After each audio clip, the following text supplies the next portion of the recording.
Hey guys, Mike here. Company sent us these self-centering drill bits, which are really nice if you're installing hinges or door handles that are all the way through. They come in three different sizes. So this is a 3/32, a 7/64, and the 1/8. So we're gonna try them out. They'll fit. I love these because they're the quick release chuck uh, compatible, and it's just this simple.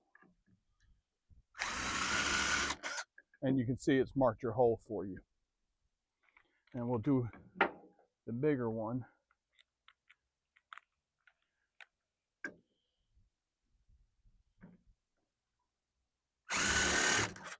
All right, so now you can do that. And